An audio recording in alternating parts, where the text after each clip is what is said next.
ఆరోగ్యాభిలాషులందరికీ నా హృదయపూర్వక నమస్కారములు. మీరందరూ కూడా ఉదయం పూట వేడివేడిగా చేసుకునే టిఫిన్లు ఎక్కువ ఇష్టపడుతూ ఉంటారు. ఈ టిఫిన్స్లో కూడా కొన్ని హాని కలిగించేవి, నష్టాన్ని కలిగించేవి, కాస్త బరువును పెంచేవి కొన్ని టిఫిన్స్ ఉంటే కొన్ని మంచి టిఫిన్స్ అని అనుకుంటూ ఉంటారు కదా.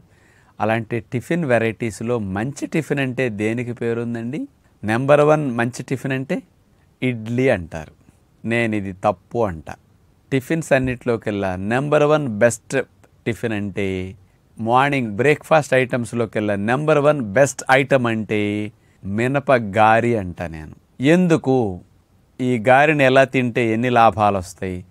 మరి బ్రేక్ఫాస్ట్లు ఎప్పుడన్నా తినాలన్నప్పుడు గారెలు తింటాం.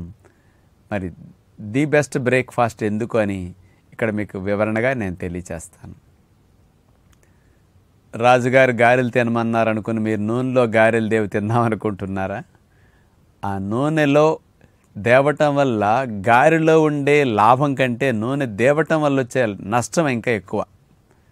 కాబట్టి మీరు హెల్దీగా గారెలు తినే టెక్నిక్ నేను ఒకటి చెప్తాను. అసలు ఎందుకు మినప గారెలు బెస్ట్ అంటే మినుముల్లో 25% ప్రోటీన్ ఉంటుందండి. మినప గారెలు సహజంగా మనం ఏ విధమైన పిండి వాడకుండా ప్యూర్ మినప్పిండితోనే చేస్తాం. అందుకని ప్రోటీన్ ఎక్కువ, ఫ్యాట్ ఎక్కువ, కార్బోహైడ్రేట్స్ బాగా తక్కువ మోతాదులో ఉంటాయి.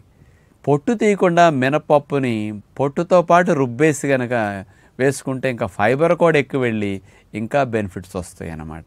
ఈ మినప గారె అనేది డయాబెటిక్ పేషెంట్స్కి, ఒబిసిటీ ఉన్నవారికి, కొలెస్ట్రాల్ ఉన్నవారికి, ట్రైగ్లిజరైడ్స్ ఎక్కువ ఉన్నవారికి, అంటే ఎల్డిఎల్ బాగా ఎక్కువ ఉండేవారికి వీళ్ళందరికీ చాలా మంచిదన్నమాట. ఈ లెవెల్స్ని పెరగనివ్వవు. ఇట్లాంటి ట్రబుల్స్ని తగ్గించడానికి ఇది బాగా సపోర్ట్ చేస్తుంది. ఇడ్లీ ఇలాంటి జబ్బులకి ఫ్రెండ్లీ అనమాట.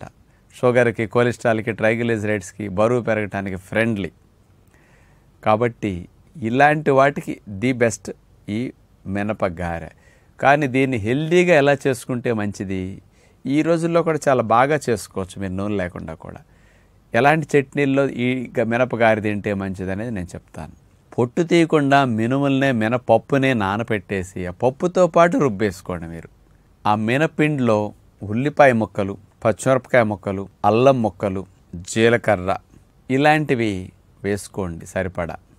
దీనికి కొంచెం నిమ్మరసం కలపండి, కొంచెం తేనె కలపండి. 1 స్పూను 2 స్పూన్లు అవసరం. తీపి రాకూడదు కానీ తేనె కలపండి. ఇలా కలిపేసేసి దీన్ని ఈ పిండిని మీరు నాన్ స్టిక్లో మేగడ రాసేసేసేయండి. సిమ్లో పెట్టేసేయండి. చక్కగా అంత మేగడ రాయండి. ఆ మేగడ కొంచెం వేడెక్కిన తర్వాత అందులో గారెలు మీకు కావలసిన సైజులో కొంచెం లావుగా వేయటం బదులు పలచగా వేయండి.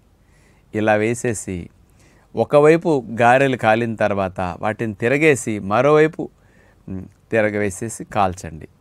పై పక్కకు మళ్ళీ కొద్దిగా మేగడ రాయండి, మళ్ళీ కాల్చండి. మేగడలో నాన్ స్టిక్ గారెలు ఇట్లా కాల్చుకోండి. ఎలక్ట్రిక్ ఓవెన్స్ ఉంటే ఓవెన్లో